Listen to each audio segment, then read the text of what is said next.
बलियापुर में इंस्पेक्टर टोंडे बहुत प्रसिद्ध पुलिस वाला था।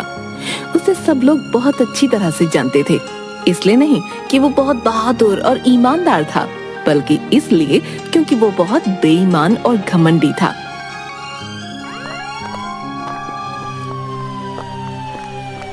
टोंडे एक हवलदार के साथ राशन की दुकान पर जाता है। ओ मंगतलाल, अरे बहुत शिकायत आ रही है सामान में, हैं? मिलावट करता तू, हैं? साहब ये क्या कह रहे हैं आप? हम तो एकदम बढ़िया माल मंगवाते हैं। हमारा सामान एकदम अच्छा है साहब। आप चाहे तो खुद देख लीजिए। ओ सेठ हो, मुझे इतना मत सिखाओ, समझे?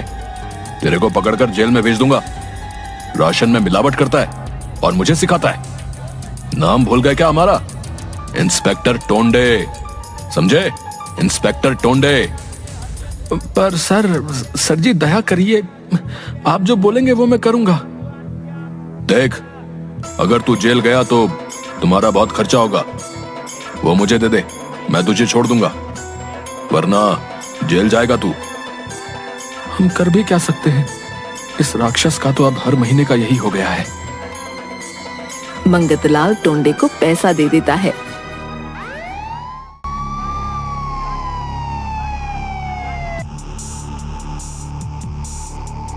अरे साहब, डर नहीं लगता? किसी ने कंप्लेंट कर दी तो? झंझोड़ कर। अरे झंझोड़ सिंह, तुमको पहले ही डिपार्टमेंट ने झंझोड़ रखा है। चुपचाप साथ रहो और मजे लो, समझे? मुझसे बहस कर रहा था। नहीं जानता कि पुलिस वाले से पंगा नहीं लेना चाहिए। मेरे पास इतनी पावर है कि किसी को भी आसानी से सबक सिखा सकता हूँ। क्या बात है साहब, आप तो बड़े निडर हैं। मुझे भी सिखाइए ना, कैसे लोगों से पैसे वसूलते हैं। मुझे अपना चेला बना लीजिए, झंझोड़ कर।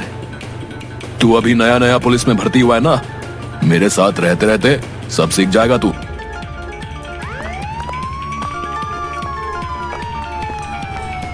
टोंडे पुलिस की वर्दी का गलत उपयोग कर रहा था।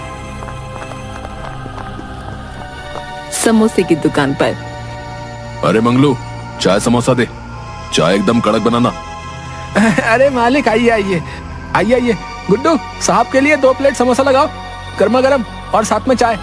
मंगलू अपने बेटे गुड्डू को चाय समोसे देने भेजता है। खा पीकर टोंडे जाने लगता है।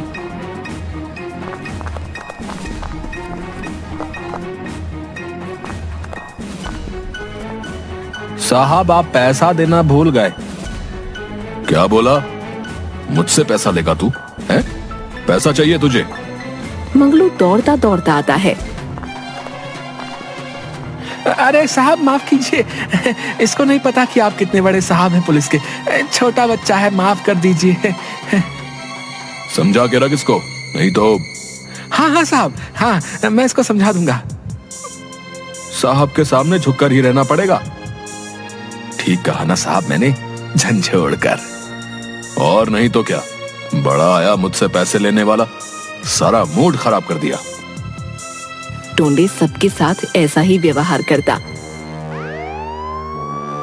सड़क किनारे सब्जी की रेड़ी के पास जाकर, ए बुढ़िया, तुझे मना किया था ना यहाँ सब्जी की दुकान न लगाने को। अरे बेटा, यहाँ नहीं लगाऊंगी तो कहाँ जाऊंगी? बहुत गरीब हूँ बेटा, दया करो, मुझे यहाँ दुकान लगाने दो। मना किया ना, तुझे नहीं लगा सकती तो दुकान।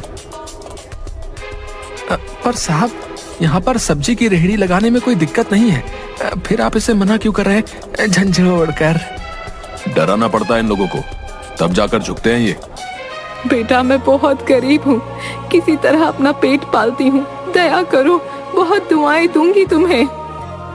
दुआ लेकर क्या करूंगा मैं? जानती नहीं मैं क्या कर सकता हूँ? चल जा, नहीं तो 1000 रुपए दे। सब्जी वाली दुखी होकर घर चली जाती है। घर पर उसकी एक अपाहिज पोती थी जो बैसाखी के सहारे उसके पास आती है। दादी, आप इतनी जल्दी क्यों आ गईं? क्या बताऊं बेटी, अब मैं वहाँ सब्जी नहीं बेच पाऊंगी। पर क्यों दादी, वहाँ क्या दिक्कत है? वहाँ तो बहुत से लोग सब्जी बेचते हैं और आप तो बहुत अच्छी सब्जियाँ रखती हैं। हम गरीबों का कोई सहारा नहीं होता बेटी, शहर के बड़े पुलिस वाले ने मुझे वहाँ सब्जी की रेहड़ी लगाने से मना कर दिया। वो मुझसे पैसे मांग रहा था, तभी वहाँ सब्जी बेचने देगा। मैंने कहा मैं गरीब हूँ, कहाँ से पैसे लाऊंगी? अब घर का कैसे खर्चा चलेगा? मैं तुझे क्या खिलाऊंगी? आप रोइए मत दादी, मेरी चिंता बिल्कुल मत कीजिए, मुझे बिल्कुल भूख नहीं लगती।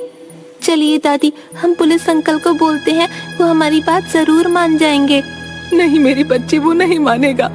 मुझे माफ करना, मैं तेरा ख्याल नहीं रख पा रही। दोनों दुखी होकर रह जाती हैं।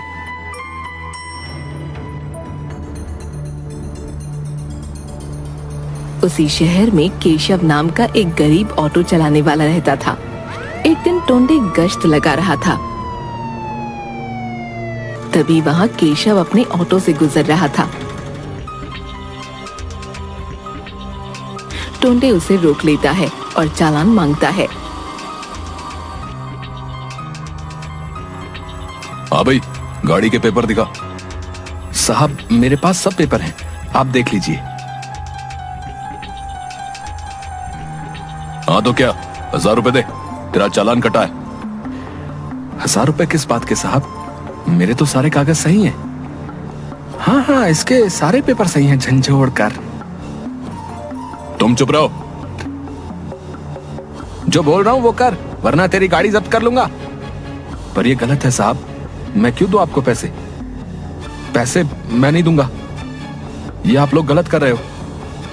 टोंडे फिर भी केशव को शराब पीकर गाड़ी चलाने के जुर्म में जेल भिजवा देता है। इस तरह सब टोंडे से परेशान थे। यह हमारे गांव के जो इंस्पेक्टर हैं बड़े लालची हैं भाई, हर समय झूठे इल्जाम का डर दिखाकर हमसे पैसे वसूलते हैं। हाँ भैया सही कह रहे हो, हम तो बड़े परेशान हो गए, काम धंधा करना भी मुश्किल सा हो गया है। अब क्या करें भैया, इनकी बात तो माननी ही पड़ेगी, वरना पता नहीं ये क्या कर दे। अब देखो भैया कैसे हमें उससे राहत मिलती है, हर बुराई का कभी ना कभी तो अंत होता ही है।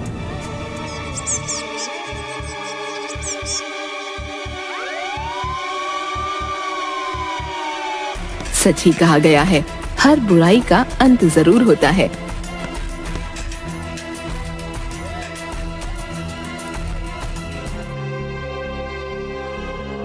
रिश्वत के पैसों से टोंडे ने एक कार खरीदी और अपनी पत्नी और बेटी को लेकर उसमें घूमने जा रहा था। अरे मालती, सुनती हो? देखो बाहर क्या लाया हूँ आज। अरे वाह, नई कार! क्या जी आपको बोनस मिला है क्या?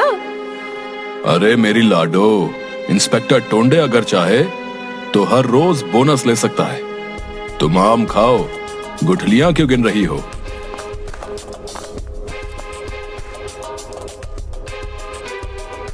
कैसी लगी ये कार मेरी गुड़िया को? बहुत अच्छी है पापा, मुझे जू ले चलिए और आइसक्रीम भी खिलाइएगा पापा। हाँ, पर पहले हम मंदिर चलेंगे, ठीक है? ठीक है मम्मी, पर आइसक्रीम जरूर खिलाना। तू मेरी गुड़िया जो बोलेगी वही होगा। टोंडे मस्ती में कार चला रहा था।